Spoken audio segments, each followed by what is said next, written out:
Todos los libros un libro, un programa de Alberto Sansegundo para Radio Universidad de Salamanca. Reseñas literarias cada miércoles a las 7 de la tarde en el aula 89. Buenas tardes, nos encontramos de nuevo a miércoles en el programa Todos los libros un libro de Alberto Sansegundo para Radio Universidad de Salamanca, que ya acabo de ver el guión hace un momentito. Alberto, yo creo que nos vamos a acordar todos, cuando nos nombres al autor, de algo que está pasando actualmente, que España está haciendo noticia, además en estos días, por eso no sé si me equivoco mucho.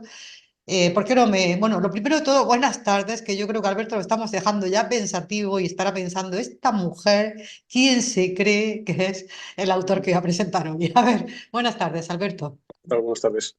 Sí, un poco pensativo estoy porque no veo exactamente. Bueno, yo lo digo, luego vemos si hay vínculo o no hay vínculo con el planteamiento que tú nos haces, ¿no? Sí, No, el libro, por hablar en singular, ya sabes que cada vez es más difícil que se acabe de hablar en singular cuando hablamos de sí. libro, por tanto vienen unos cuantos. Cierra, más exactamente, sigue con la serie, la cierra, de cine y literatura, de textos que han tenido un correlato cinematográfico, ¿no?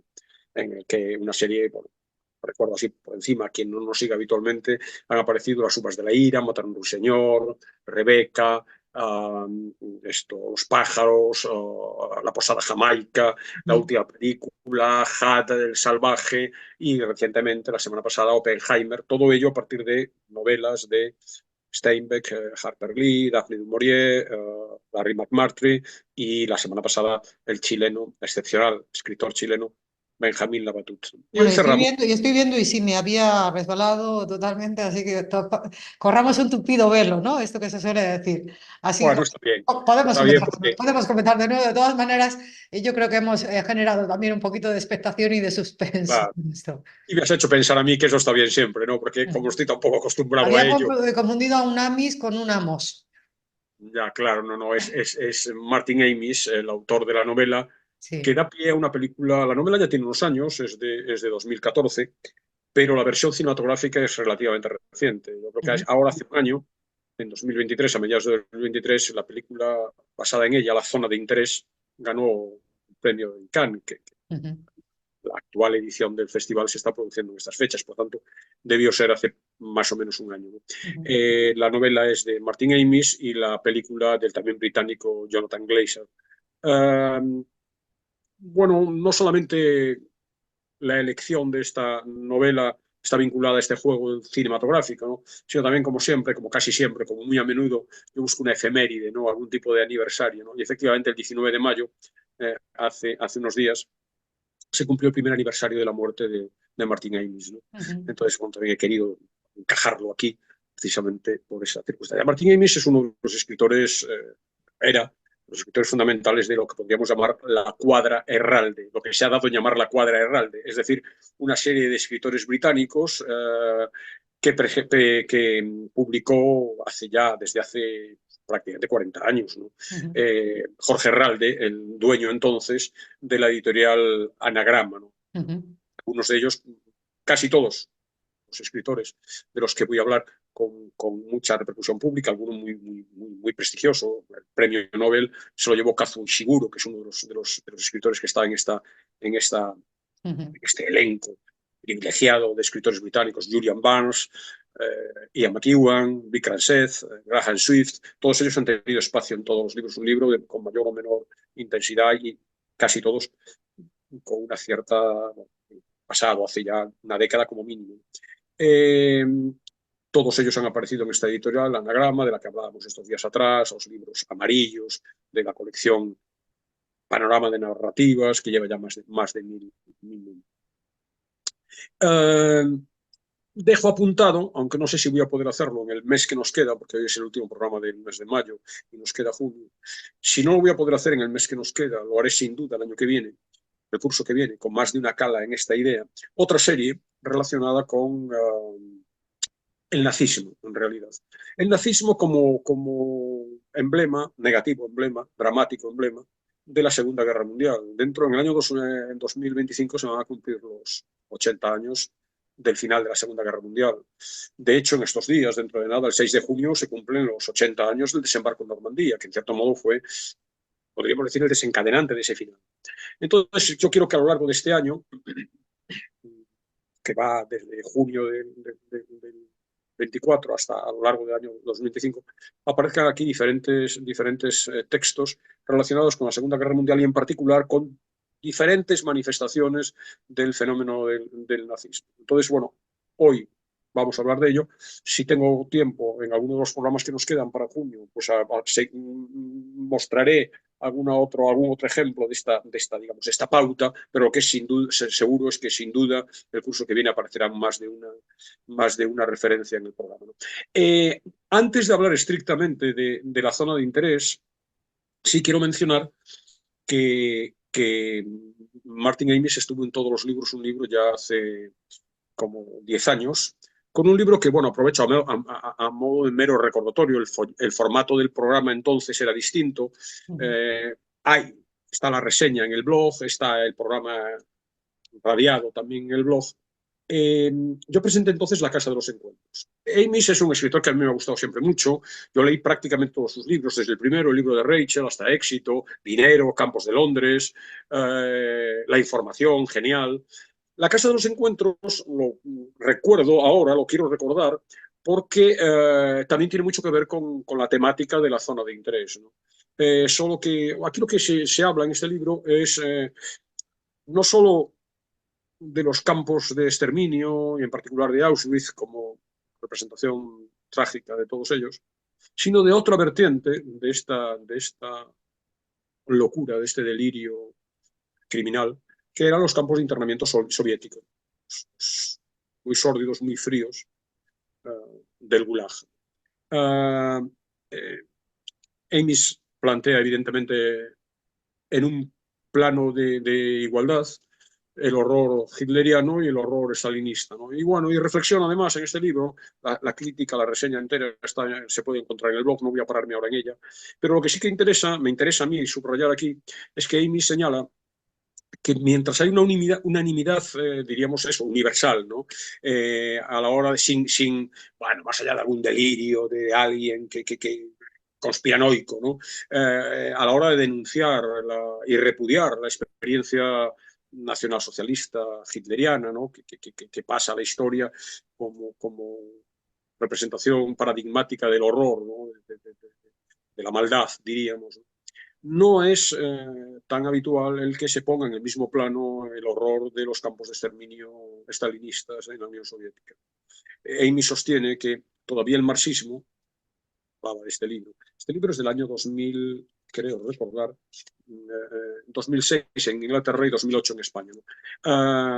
Todavía el marxismo, decía Amis, sigue gozando de un inexplicable prestigio intelectual, incompatible, a su juicio, con la devastación, con el espanto, con la abyección, con la tortura, con las violaciones, los asesinatos de millones de muertos debidos a Stalin y a ese terror frío.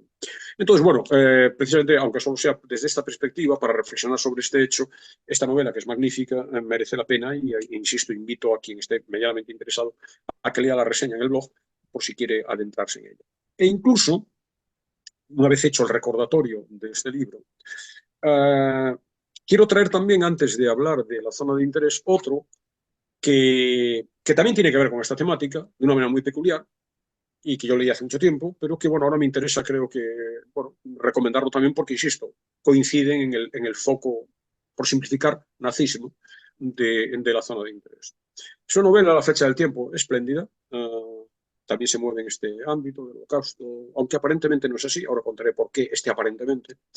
Se publicó por primera vez por Amis en el año 91, en su país de origen, y en España apareció en 2010, en Anagrama, con traducción de Miguel Martínez Laje. El otro libro es también traducido por otro traductor clásico de Anagrama, que es Jesús Zulaika, que va a estar presente también en la zona de interés.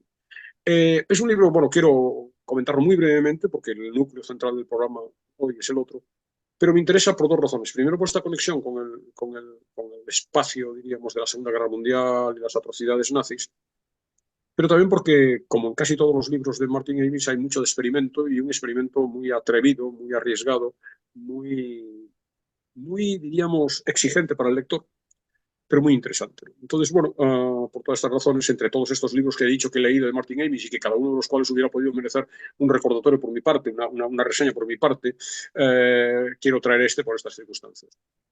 Entonces, bueno, quizá quien se adentre sin saber nada más, corta aquí el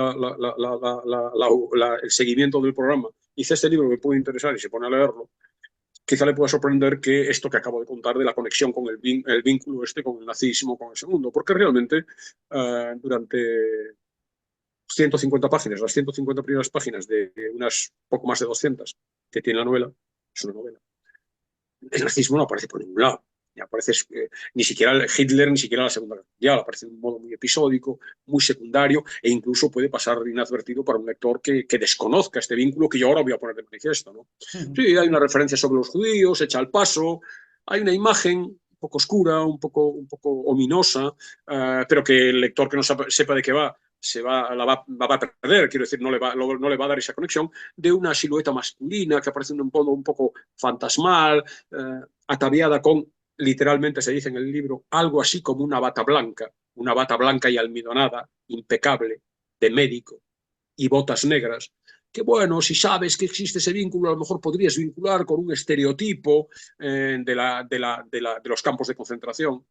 Pero sin embargo, no parece, ¿no? Voy a explicar por qué aparentemente. ¿No? La novela se inicia con un episodio absolutamente alejado en el tiempo y en el espacio de este universo al que me refiero. El protagonista, Todd Friendly, es un anciano al que conocemos en la actualidad de 1991, en su lecho de muerte, en Wellport, en Estados Unidos, reviviendo, literalmente, de una experiencia inexplicable.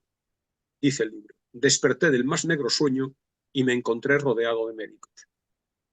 El capítulo avanza y con él el extraño episodio queda atrás. Luego pasan las semanas, es dado de alta en el hospital.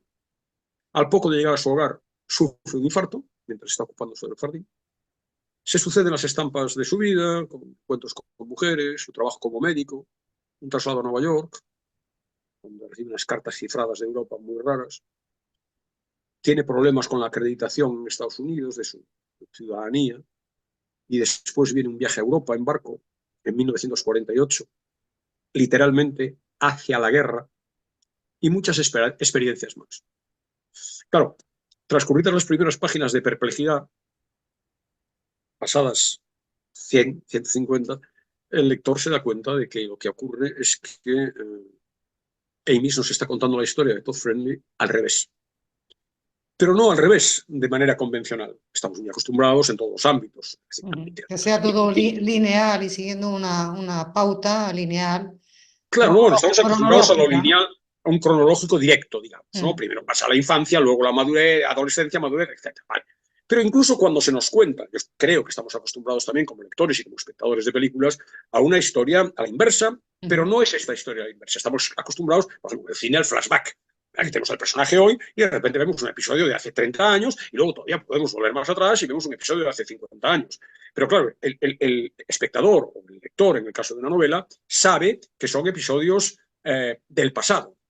Lo que ocurre es que en esta novela, el, digamos, tour de force, el experimento atrevido y magistral, porque como lo resuelve muy bien, es magistral, de Amis, es que no se nos están contando de adelante atrás las peripecias de la vida de este señor, sino que lo que se invierte también no solo es la narración de los hechos, la cronología, se invierte la causalidad. De tal manera que lo que ocurre en el presente, en ese 91, en donde este señor revive sorprendentemente, precede a lo que ocurre con antelación. De tal manera que lo que le ocurre cuando revive sorprendentemente es que está muerto. Está muerto y de repente lo vemos morir. Cuando llega a su casa, es que está saliendo, si le damos la vuelta a la narración, sale de su casa porque tiene que ir a un hospital. ¿Y por qué sale de su casa? Porque en el jardín le ha dado un infarto. Solo que lo estamos contando a la inversa. Lo estamos contando a la inversa, insisto, no como no mencionando expresamente, y ahora me voy a 1948, no. De manera que vamos viendo toda la trayectoria, vamos enlazando pasajes que reflejan la vida del personaje, de los personajes, luego hablaremos, en los distintos tiempos, empezando por los días del presente, prosiguiendo con los inmediatamente anteriores y finalizando con los más remotos, contrariando, como puedes imaginarte, la lógica y la causalidad. lo cual da lugar a situaciones muy, muy complejas que hacen, claro, llamativas. Evidentemente, el lector se da cuenta pronto qué es lo que está ocurriendo, de qué es lo que está ocurriendo, pero en cualquier caso hay que entender ese juego, hay que entenderlo en el día a día, porque claro, El elemento tiempo, hay, el elemento tiempo es fundamental. Por lo tanto, en la obra, claro, la de flecha hecho, del tiempo. el propio título, la flecha del tiempo, ¿no? Que Claro, al final mata esa claro, flecha. entonces efectivamente este señor se muere, pero vuelve de la muerte, va retrocediendo en el tiempo, llega a Europa inmersa en la Segunda Guerra Mundial y ahora ya no es Todd Friendly, ahora es un joven, John Young, sigue rejuveneciéndose, se va despojando de identidades falsas, ahora es Hamilton de Sousa en Lisboa, se refugia desde Lisboa en el Vaticano, allí adquiere una nueva personalidad, te das cuenta de que eso que adquiere es previo, pero bueno, para nosotros que lo estamos oyendo con la cronología convencional, es posterior, ¿no? Una nueva personalidad, Odilo Humberdorben, con esa nueva personalidad atraviesa los Alpes en dirección a Alemania, se va escondiendo en refugios de montaña, en pajares, en granjas, llega por fin a Alemania y allí recupera su identidad primitiva. Ahí ya nos damos cuenta que es un siniestro médico nazi, un asesino, ejecutor de judíos en Auschwitz, que es encargado de la administración del gas venenoso que asfixia a las víctimas indefensas en las cámaras del campo. Fíjate que dice en un momento, y aquí está una clave de este juego muy atrayente, ¿no? Era yo, Odilo Humberdorben, quien se encargaba personalmente de retirar los cartuchos de Ciclón B y de confiárselos al farmacéutico de la bata blanca. Es obvio que el proceso cronológico es el inverso. El farmacéutico le da los gases venenosos y es él el que los incorpora a las cámaras de gas. Bueno, entonces ahí se habla, yo he leído a un crítico que se refiere a la implacable lógica regresiva del relato. Y realmente es regresiva, es lógica y es implacable. Y le obliga, evidentemente, al lector a una serie de esfuerzos muy, muy arduos, ¿no? Mitigados porque otro de los ejercicios, diríamos, experimentales, que hace que el lector se convierta, por un lado, en quede alguien asombrado, estupefacto, pero a la vez maravillado, ¿no? Es que crea una segunda voz narrativa, que viene siendo la de la conciencia o el alma del personaje principal. Y esa voz narrativa corre en paralelo a las peripecias hacia atrás, retrospectivas, retroactivas de su doble. Este narrador, esta voz, habla en tercera persona, utiliza a veces el nosotros, la primera, pero en general habla en tercera persona, y ese narrador cree que la flecha del tiempo corre, en efecto, hacia atrás. Y por tanto tenemos la historia, digamos, objetiva, pero contada hacia atrás, y a la vez la voz del narrador perplejo, este relato en paralelo de alguien perplejo, confuso, y que va describiendo los acontecimientos tal como ocurren, pero sin acabar de entenderlos, ¿no? En un estado de permanente desconcierto. Fíjense en esto. Rejuvenecemos, en serio, y nos fortalecemos, e incluso crecemos. Entonces, pero, y se pregunta esta voz, ¿no? ¿Por qué entro en casa caminando hacia atrás? Espera, ¿se pone el sol o amanece? ¿Cuál es la secuencia del viaje que estoy haciendo? ¿A qué reglas obedece? ¿Por qué cantan los pájaros de este modo tan raro? ¿Hacia dónde me encamino? Bueno, la brillantez de Martin Amis, que es uno de los rasgos de su literatura, hombre muy inteligente, extraordinariamente inteligente, que abruma realmente con esa inteligencia porque el lector no llega, ¿no? Montones de veces se le escapa realmente. Bueno, están aquí en toda su plenitud, además de una extraordinaria ironía, ciertas dosis de exhibicionismo, claramente. Hay una especie de demostración permanente, pero bueno, no es sutil, pero tampoco es ofensiva, digamos, ¿no? Del virtuosismo, ¿no? Fíjense ustedes lo que soy capaz de hacer.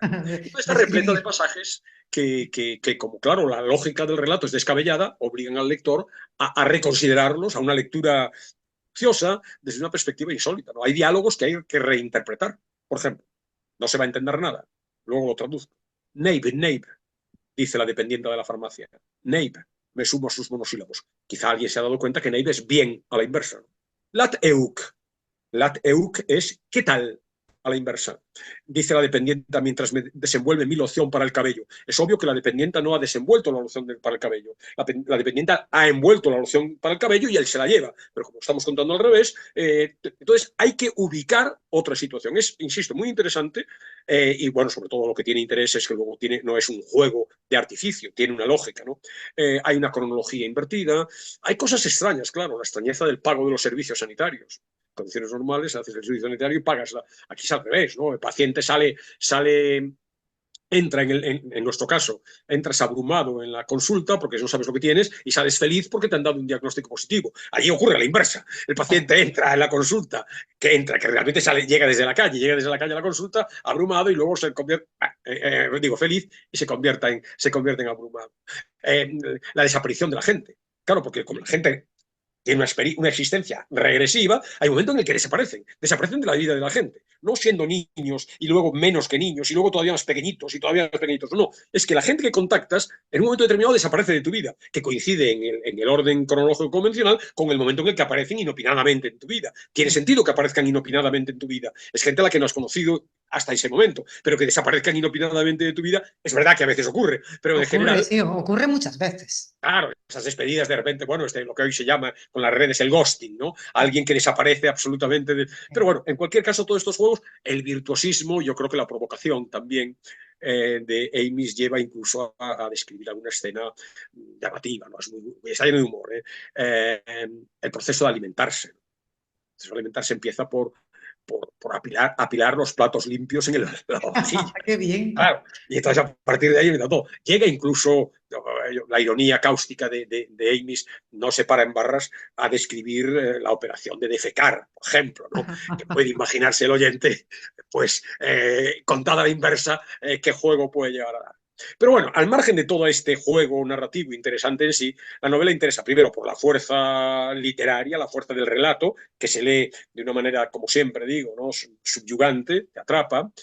También por el esfuerzo que he comentado, que exige a la inteligencia del lector, que se tiene que adaptar a una estructura no convencional, por el sentido del humor polémico, muy polémico. Ya veremos que también la zona de interés lo ha sido, muy polémico. Yo creo que Martin Amis, además de polémico naturalmente, porque era su sentido del humor, era provocador en muchos casos, ¿no? Le gustaba... Sí, se le tildaba de el enfant terrible, ¿no? Claro, eso es, exactamente, ¿no? Le interesaba esta idea de provocación, de estimular, de rebeldía, de Hay romper escritores que opinan, Alberto, que la escritura debe ser así, que tiene Claro, que sí, ser como un puñetazo en el estómago, algunos se lo definen así. claro. Fíjate, has utilizado la metáfora del puñetazo. Kafka decía que un libro tiene que ser un hacha que rompa el mar del hielo digamos, de la normalidad, de lo consabido, de lo esperado. Continuos juegos verbales, por ejemplo, Todd, que es el nombre del protagonista. Todd es muerte en alemán. Friendly, su apellido, pues es amigable, porque la vida que tiene en Estados Unidos es una vida en ese sentido. Young, que es otra de sus personalidades, apela a esa juventud que tiene en un momento determinado. Unterdorben es incorrupto, pero no sabemos si es corrupto o no es corrupto. Parece que sí es corrupto, el juego con este tipo de cosas, ¿no? Y luego, sobre todo, los temas serios. Esto no es un artificio, como decía, entonces, serios. No digo que el humor no sea serio, no digo que el juego verbal no sea serio, ¿no? Pero bueno, temas convencionales, la ruptura de la percepción convencional del tiempo, la reflexión sobre el paso del tiempo, sobre la flecha del tiempo, sobre ese transcurso irremisible, la metáfora de la inversión de la cronología. Yo creo que es una metáfora también de la subversión de valores que representa el nazismo, la necesidad de recuperar el pasado y la imposible, por lo tanto, la dificultad si no imposibilidad, la dificultad de la memoria, la construcción de la propia identidad, que no deja de ser también otro artificio, ¿no? Somos una sucesión de fragmentos deslavazados a los que le damos coherencia simplemente por un acto de voluntad, en cierto modo, ¿no? ¿Qué tiene que ver aquel niño que yo era hace muchos años con el que soy ahora? ¿No? Son como vidas, pero bueno, le damos esa apariencia de identidad, ¿no? Se habla también, obviamente, está presente el destino fatal, la fatalidad, el libre albedrío. ¿Somos libres o estamos preconcebidos, ¿no? Estamos predestinados, ¿no? La maldad, por supuesto, y la banalidad, la consabida banalidad del mal también, pero sobre todo eso aflora, este tema del mal, es donde aflora con propiedad, es en la zona de interés, que es una novela espléndida, que da lugar a una película. También tuvo su película, ¿no? Sí, igualmente espléndida. Voy a hablar brevemente. Son muy distintas, de hecho la película y la novela coinciden en prácticamente que están ambientadas en Auschwitz y que en ambas no se ve Auschwitz, por decirlo así. Es decir, es un Auschwitz sin Auschwitz. Pero por lo demás, ni los personajes ni el planteamiento no tienen parecido alguno. Ahora hablaremos de sus semejanzas y las diferencias. Primero quiero contar la novela, lo más esencial, ¿no? Tiene un comienzo idílico. Ella volvía de la ciudad vieja con sus 2 hijas y se hallaba muy dentro de la zona de interés. Delante de ellas, a la espera para recibirlas, se extendía una avenida, casi una columnata, de arces, cuyas ramas y hojas lobuladas se entrelazaban en lo alto. A última hora de una tarde de verano, llena de mosquitos diminutos y brillantes, así empieza.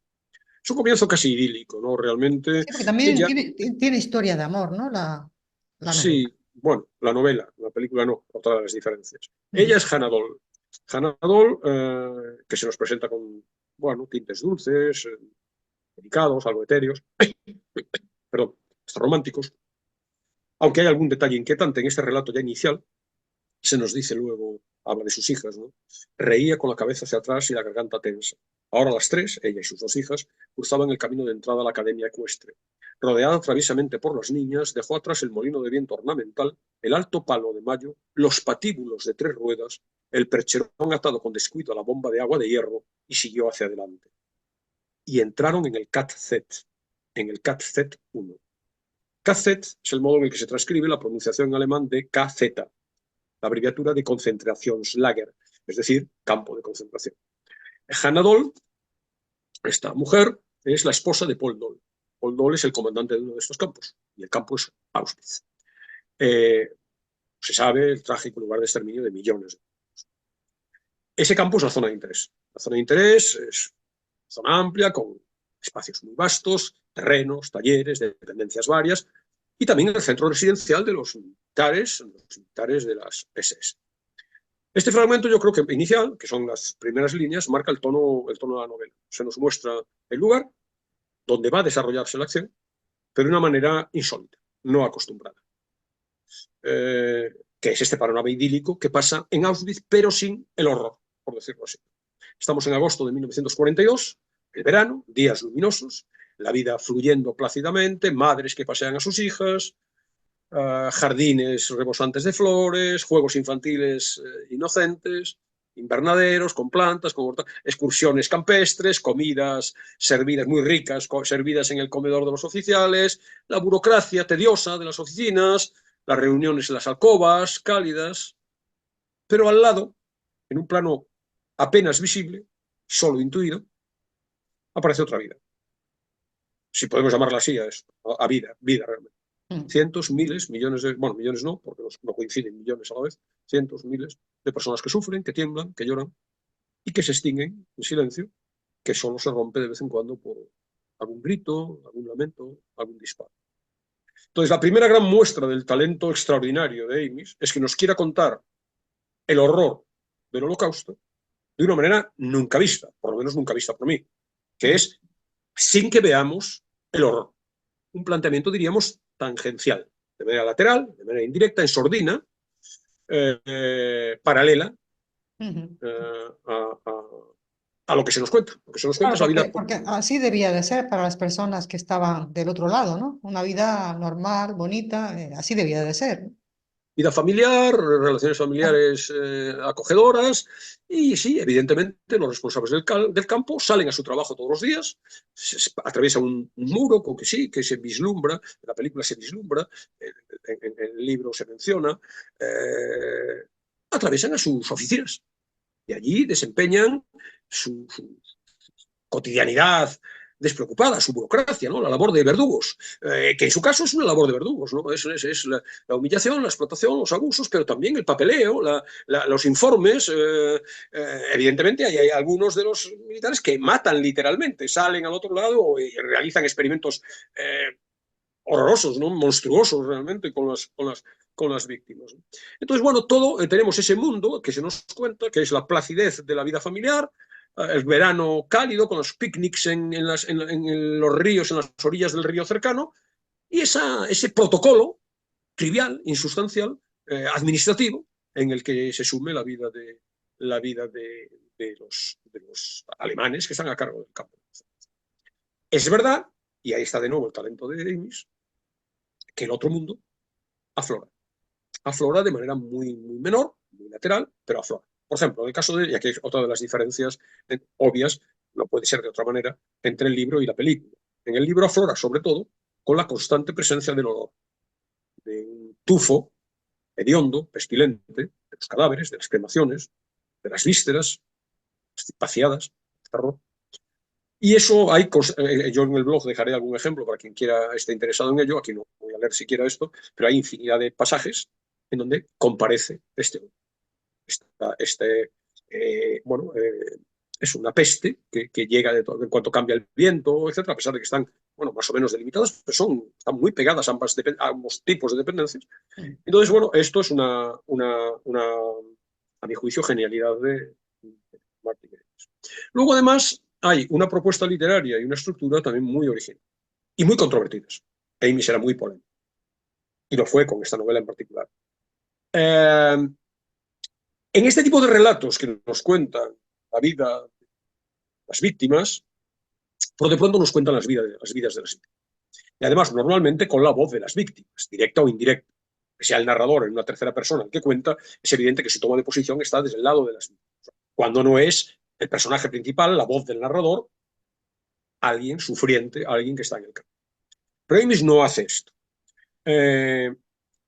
Ni siquiera utiliza la técnica del narrador omnisciente, ¿no? Porque el narrador omnisciente, como sabe todo, ¿no? Digamos, le da una pátina de objetividad al relato y podríamos quizá edulcorar el mensaje. Aquí va un paso más allá.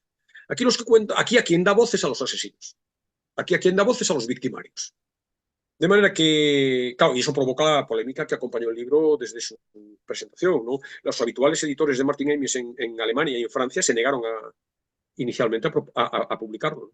Las dos editoriales, Gallimard en Francia y Hanser Verlag en Alemania, bueno, apuntaron otro tipo de motivos, crematísticos, supuestamente Amis pedía unas cantidades desorbitadas, pero bueno, también por razones literarias, etcétera, pero parece que la razón clave por la que se negaban es que, bueno, un asunto tan sensible, tan delicado, no era tolerable tratarlo de este modo. Porque no solamente es que sea políticamente incorrecto, que daría un juego de provocación, sino que incluso puede parecer irrespetuoso. Porque la voz de los verdugos se ofrece en un tono también de naturalidad. Conversaciones informales, ligeras, banales, con humor incluso, ese ácido humor típico negro de Martin Amis en toda que es una serie de identidades de su literatura. Claro, desde determinada sensibilidad puede resultar desconsiderado, ofensivo o incluso hasta cruel, ¿no? ¿Por qué? Porque los hechos están, claro, obviamente rodeados de atrocidad y de brutalidad. Ese tratamiento, pues en algunos casos no ha gustado. Se cuenta a través de las voces de tres personajes. El primer personaje, por cierto, tres personajes que desaparecen en la película. No hay nada de esto. Luego hablaremos de la película. El primero es un oficial, Golo Thompson, alto, rubio, el perfecto ario, una de las muchas mujeres que frecuenta sexualmente, en la mayor parte de los casos sometidas, en la novela, le llama el tonto del culo islandés, esa apariencia nórdica clásica, ¿no? Por cierto, esta vertiente de la promiscuidad, el libertinaje, el abuso y la explotación sexual están muy presentes, pero insisto, vistos desde la frivolidad de los personajes que hacen uso y abuso de estas circunstancias. Él es sobrino de Martin Bormann, secretario privado de Hitler, y su función en el campo es un tanto difusa. Es el enlace entre el Tercer Reich, las autoridades nazis, y IG Farben, que es el conglomerado de la industria química, que en Auschwitz financia la construcción del nuevo recinto. Hay un KZ-3 que se va a sumar al KZ-1 y el 2 que estaba en funcionamiento, y bueno, construido con la misma lógica que los demás, los mismos focos, las mismas torres, las mismas alambradas, y pagado por esta industria química que se está obviamente beneficiando, más adelante se está beneficiando económicamente de la sociedad. Pues creo que la película, por lo que me estás contando, creo que la película sí la he visto, Alberto. Creo que sí, Sí, que bueno, la película, por sí que los está, datos que estás dando, creo que la película sí la he visto. sí, en la película sí que están, por ejemplo, esta presencia de los Sí. ingenieros, de los industriales, de los empresarios, sí que están presentes. Pero este personaje de Golo Thompson no está en la película. La segunda voz es la de Paul Dole. Paul Dole es el comandante del campo. Y es un trasunto literario de un comandante real, el sanguinario Rudolf Höss, que por cierto hay un libro excelente, no sé cómo llamarlo, documento ficcionado o novela semi-histórica, que yo presenté aquí hace muchos años, y lo vuelvo a recomendar ahora, se llama Hans y Rudolf, de Thomas Harding, está publicado en Galaxia Gutenberg, es un libro de 2015. Bueno, mejor dicho, yo lo presenté en abril de 2015, pero el libro es de 2014. ¿no?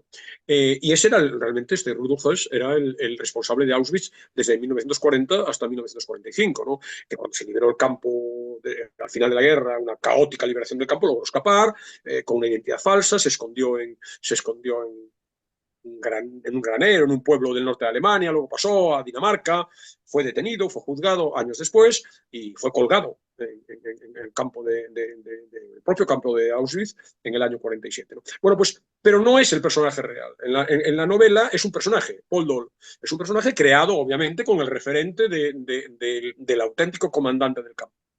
En la novela es un personaje mediocre, caricaturesco, ridículo, grotesco, realmente patético, sometido, un viejo borracho, sometido a su mujer, fuma a escondidas de su mujer porque ella no le deja, la teme, con una vida sexual insatisfactoria, hecha de sometimiento, y también por parte de ella con respecto a él, cumplimiento del obligado débito conyugal, es decir, también hay violencia implícita ahí. Un hombre anodino, banal, pero que sin embargo tiene en sus manos, y así se considera, la punta de lanza de este gran programa nacional de higiene aplicada, así se llama eufemísticamente al terror que ejerce. ¿no?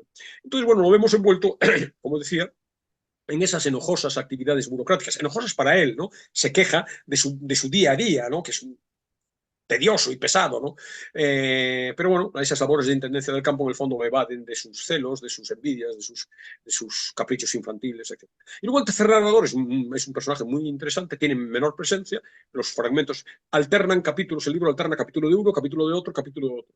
Las voces van alternándose. Salvo esta tercera voz, que los capítulos son mucho más cortos, son mucho más breves, ¿no? Es un judío polaco, Smul, que es uno de los esclavos de los Sonderkommando. Los Sonderkommando se les llama los cuervos del osario en la novela, son los encargados de llenar y vaciar las cámaras de gas del campo. ¿no? Entonces, bueno, son judíos, seleccionados entre los judíos, con unos papeles que en la historia están como ambiguos. No en la historia de la novela, que también simultáneamente lo aborrecemos y a la vez nos sentimos empáticos con él, ¿no? Pero en la historia con mayúsculas, los Sonderkommando eran personajes ambiguos, claro, porque se salvaban su vida a costa de colaborar en estas tareas. Eran los que entraban después de producirse pues, las cámaras de gas. La mano de obra en los campos de concentración era mano de obra judía, los más Sí, pero fuertes, bueno, ¿no? Los más en el mejor inteligentes. de los casos era mano de obra judía esclava. Pero estos eran realmente los que organizaban los esclavos, los que gestionaban ese tipo de cosas. ¿no? Entonces entraban en las cámaras de gas una vez producida la muerte y quitaban las pertenencias a los que quedaban, o les quitaban incluso. Hay casos de saqueos por parte de los Sonderkommando. O sea, saqueos, ¿qué quiere decir? Les arrancaban las muelas de oro, les arrancaban. Es decir, ahí hay un componente ambiguo, pero Smul es un hombre triste, su destino conmueve, así nos lo pinta Martin Amis, somos los hombres más tristes del campo, de hecho somos los hombres más tristes de la historia del mundo, y de todos esos hombres tristísimos, yo soy el más triste. Por lo tanto, por un lado, esta vertiente que nos acercamos a su situación, pero por otro lado, su tarea muy ingrata repele, porque en realidad es el líder de los judíos que ayudan a los nazis el trabajo de exterminio y de eliminación de sus géneros, ¿no? Y en muchos casos se limitaban a hacer lo mejor posible, intentar salvar alguna vida si podía darse el caso, pero en otros casos traficaban de manera ultrajante, ¿no? con los bienes que dejaban las víctimas. Claro, hay que trasladarse a esa situación y ver cuál están salvando su vida, y su vida a lo mejor depende de un diente de oro que le puede permitir conseguir un poco de pan que le alimente durante meses. Entonces, bueno, Smul aparece, es muy curioso porque hay muchos juegos por parte de Amis, ¿no? Aparece como por un lado, un mártir, responsable de dar testimonio de esa ignominia. Y hay un excurso en la novela que no se nos dice, no lo sé pronunciar bien porque lo presenta en varios idiomas: Mártirer, Musetnik, Martelar, Metzonnik, Mártir. En todas las lenguas que conozco, dice, la palabra viene del griego martur, que significa testigo. Nosotros, los Sonders, o algunos de nosotros, daremos testimonio. Habrá también con connotaciones de héroe, dice en un momento determinado. Hay aún 3 razones o excusas para seguir viviendo. La primera, para dar testimonio. La segunda, para exigir una venganza mortífera. Yo estoy dando testimonio, pero el espejo mágico no me devuelve la imagen de un homicida, o no todavía. La tercera y más crucial, que salvamos una vida o la prolongamos en cada transporte. A veces ninguna, a veces 2. Una media de 1 por transporte. Y un porcentaje del 0,01 no es un porcentaje del 0,00. Y son invariablemente varones jóvenes. Bueno, ese es el papel que desempeña. Insisto, ambiguo, pero a la vez con una vertiente de intentar salvar en la medida que puedo. Me toca hacer esto, vamos a intentar salvar. Entonces, bueno, como apuntabas, en la novela, La zona de interés es también una novela de amor. Porque Thomsen, oficial nazi, se enamora, se obsesiona primero y luego se enamora de Hannah Dole. Una Hannah Dole que es fría, que es despótica, que es insensible totalmente ante el mal que la rodea, perdón, y del que no puede ser ajena, lógicamente, al que no puede ser ajena. Y bueno, también ahí suscitó escándalo. Yo he leído críticas que, bueno, en este contexto se planteara una historia de amor entre dos nazis, en definitiva, ¿no? Bueno, al final no voy a desentripar nada. Hay un último capítulo que se llama, una especie de recapitulación final, que se llama Lo que vino después, muy emotivo. No voy a desvelar ningún detalle, salvo que la lectura de ese capítulo final obliga al lector a reconsiderar parte de las posiciones que había adoptado con respecto a la historia, con respecto a los personajes, a lo largo de la lectura. Es un libro muy documentado, hay una especie de epílogo final, en donde cuenta Martin Amis cómo es el proceso, cómo fue el proceso, etc. Y ahí hay infinidad de referencias bibliográficas. Se lo ha leído todo lo que hay que leerse acerca de estas cuestiones. De tal manera que los personajes no son estrictamente reales, pero la ambientación, las circunstancias, etc., son muy, muy trabajadas. Y bueno, a lo largo del libro comparecen pues, una vez más los temas que normalmente afloran cuando hablamos del Holocausto, y no digo nada si es cuando hablamos del Holocausto en la ficción, ¿no? Entonces, el clásico que ya he reseñado de la banalidad del mal, ¿no? La insustancialidad, la normalidad y esto anodina de la vida de los oficiales nazis, que inmunes a cualquier atisbo de culpabilidad o de responsabilidad o de duda o de incertidumbre, van al trabajo, como decíamos, a firmar la pena de muerte que va a acabar con el último arsenal de seres humanos que llegan en el tren final, ¿no? Fíjate una carta que escribe el comandante Dole a un empresario de estos industriales. El transporte de 150 mujeres se realizó de forma correcta y llegaron en buenas condiciones. Sin embargo, nos fue imposible obtener resultados concluyentes, ya que todas ellas murieron durante los experimentos. Volveremos a solicitar que sean tan amables de enviarnos otro grupo de mujeres de la misma cantidad y el mismo precio. Si quisiéramos un resumen de la atrocidad que supuso el nazismo o el holocausto, nos vale. Ahí está todo, ¿no? El tratamiento como objetos, como animales, en realidad, esta ligereza, es decir, queremos más y más baratas.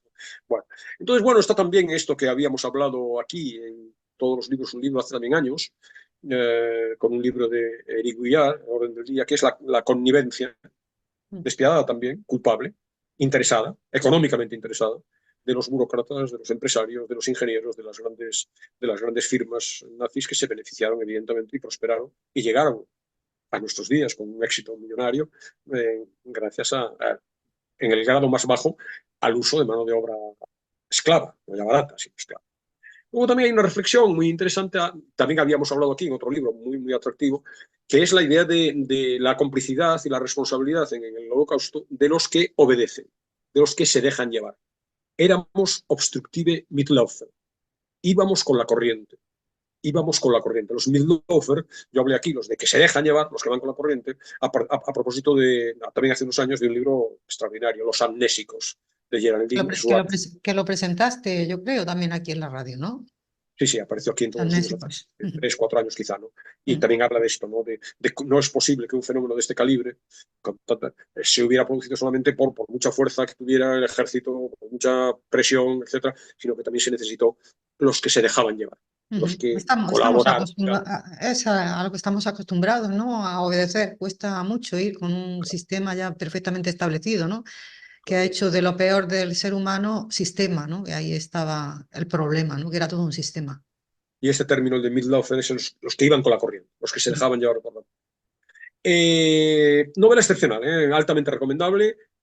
A mi juicio es un topicazo y lo digo siempre, pero me da igual porque en este caso lo veo clarísimo. La novela es mucho más interesante que la película, siendo la película extraordinariamente atractiva. La película la dirige Jonathan Glazer. ganó 2 Oscars en su momento, mejor película internacional, o sea, no americana, no norteamericana, y también mejor sonido. Son dos Oscars importantes, no solo de la mejor película, porque parece obvio que es uno de los relevantes, sino que en este contexto, como luego comentaré, el Oscar al mejor sonido es un Oscar muy relevante. No es una cuestión técnica menor que solo aprecian los expertos, los profesionales del asunto. Luego ganó 3 BAFTAs. El BAFTA es el premio Goya inglés, el premio del jurado y la Asociación de la Prensa en Cannes, entre otros muchos. Se trata de una adaptación muy libre, hasta el punto de... Es relativamente nueva, ¿no? Es de Sí, 2023. no, la película es de este año.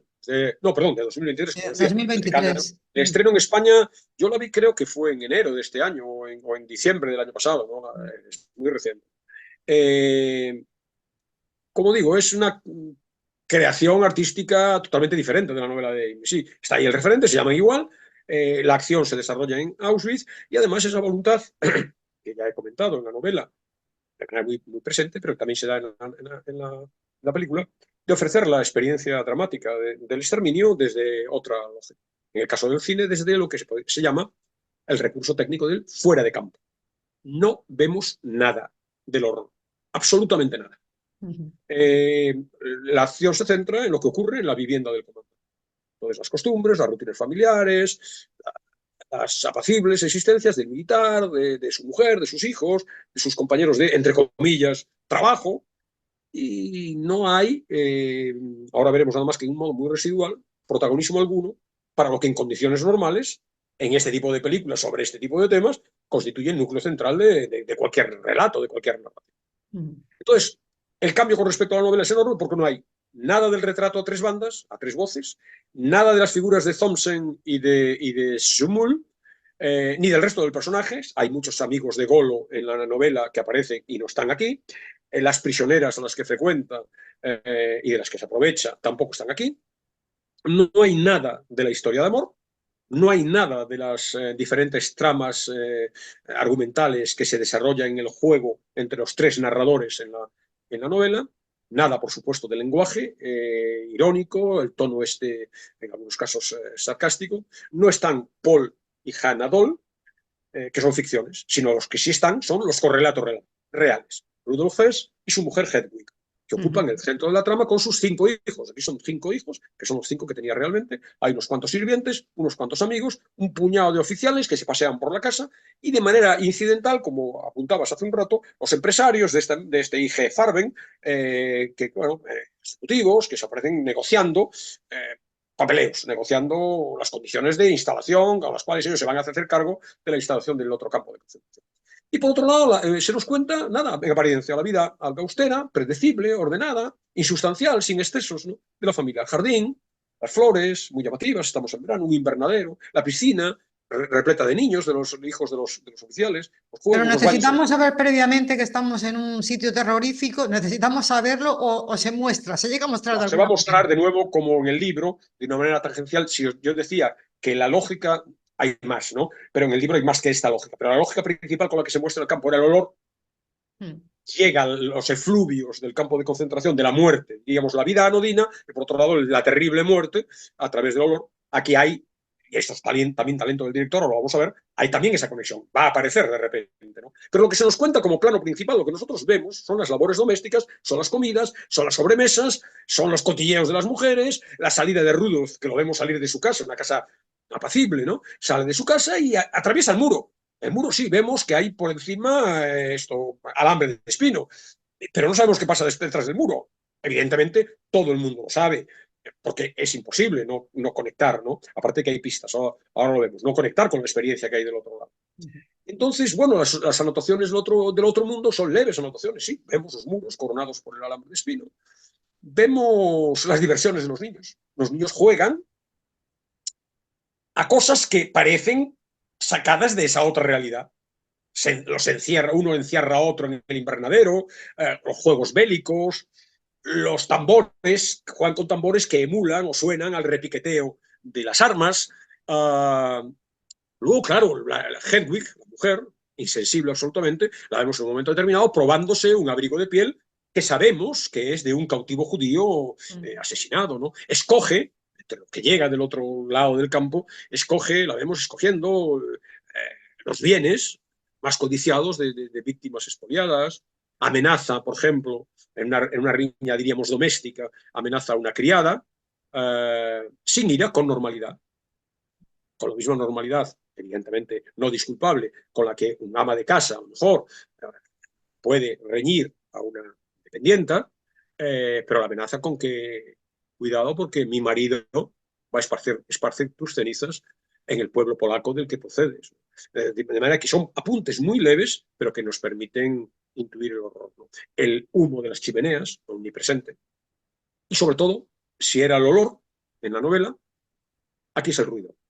Y ahí está la explicación del Oscar. De la banda sonora, ¿no? El premio Claro. a la banda sonora. Claro. Entonces es un rumor constante, un zumbido constante, opresivo, machacón, insistente, De las cámaras de gas.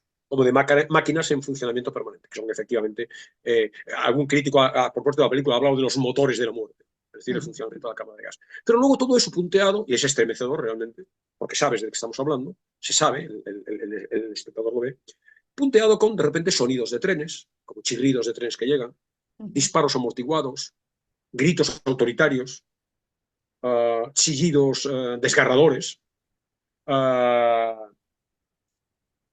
de tal manera que, gracias a este tratamiento sonoro espectacular, el Oscar se lo llevó Johnny Byrne por este tratamiento sonoro espléndido.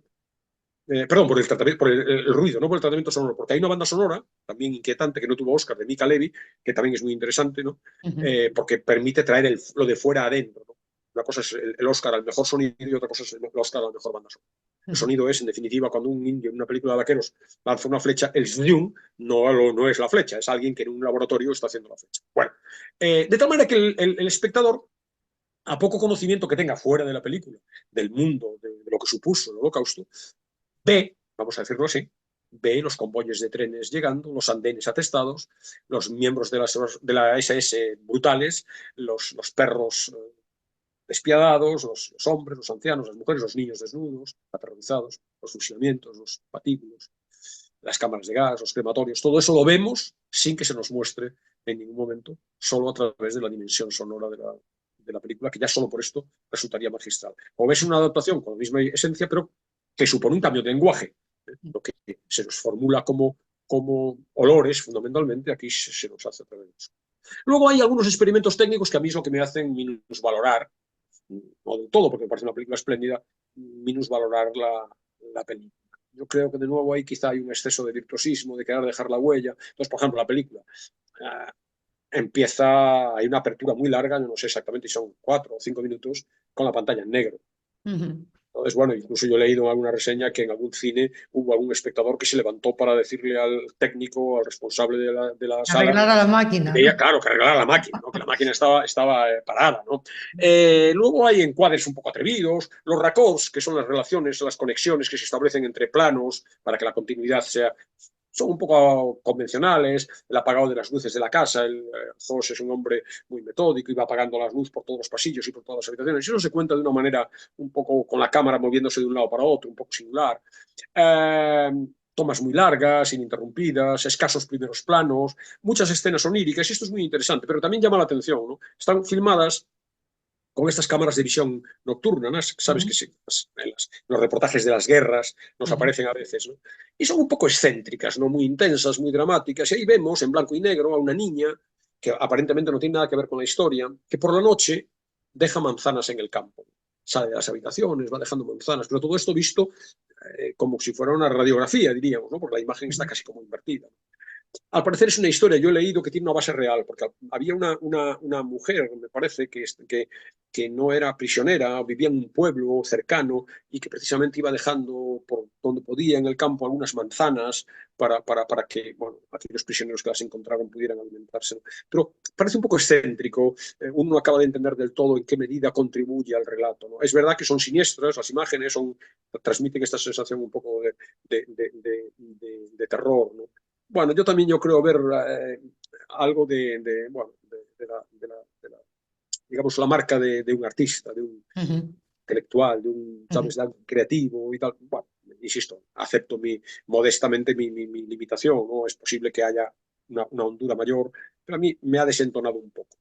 Lo que es interesante es que se nos cuenta, tanto la novela como la película, se nos cuenta el Holocausto sin los acostumbrados discursos sensibleros, moralizantes, que por lo demás son obvios, ¿no? A estas alturas, ¿qué podemos decir? ¿Qué más cosas podemos decir sobre el asunto, ¿no? Yo creo que sería redundante, un subrayado especial, ¿no? Es, Alberto, veo que el director es británico y judío. Yo no sé si Martin Amis también era británico y judío. Martin Amis es británico, sí, judío no lo sé. Yo creo que no, pero su padre, Kingsley Amis, es también un personaje, yo creo que no, era un personaje, un escritor también, no lo sé, sinceramente. Pero Glazer, Marxista, creo, ¿no? El padre. sí, el padre era de la época de aquellos airados, de los... el padre, bueno, es muy interesante, ahí habría muchas cosas que La hablar. vida de Martin Amis, yo creo que también interesante, ¿no? Sí. Claro, porque tiene una relación con el padre muy ambigua. Yo traje aquí hace muchísimos no, 3, 4 años, una madrastra de Martin Amis, es Elizabeth Jane Howard, que traje aquí los 5 libros de la historia de los Cazalet, que son unas novelas Sí, magníficas. es cierto, y que compré yo además alguno de esos libros, Alberto. Esta era madrastra, se casó con Kingsley Amis. Bueno, hay muchas historias y la relación con el padre está muy presente, la relación no siempre pacífica del escritor con su padre. Bueno, en cualquier caso, fallecido ahora hace un año, una persona espléndida, aparte de proporcionar a nuestros oyentes 2 referencias para que, si quieren, se adentren en el libro, que sirva también como homenaje, como celebración de un escritor que me parece estupendo. Muy amigo con mucha concomitancias también, incluso literarias, con otro autor español fallecido hace poco, Javier Marías. Muy bien. Bueno, Alberto, pues vamos con la música, porque no tenemos tiempo para el fragmento. En la reseña del blog dejaré un fragmento de Smul muy llamativo del Bueno, Sonderkommando. ya sabemos cómo empieza la narración, que eso sí que lo has leído. Nos Ajá, hacemos un poquito de idea. sí. Y luego, bueno, entre algunas de las piezas musicales que se aluden a la novela, literalmente, traigo literalmente, una de aquellas canciones de amor tomadas de operetas sentimentales, ingenuas y ardientes, que se escuchan en el club de oficiales en esas fiestas desenfrenadas que celebraban a escasos metros de la aniquilación brutal.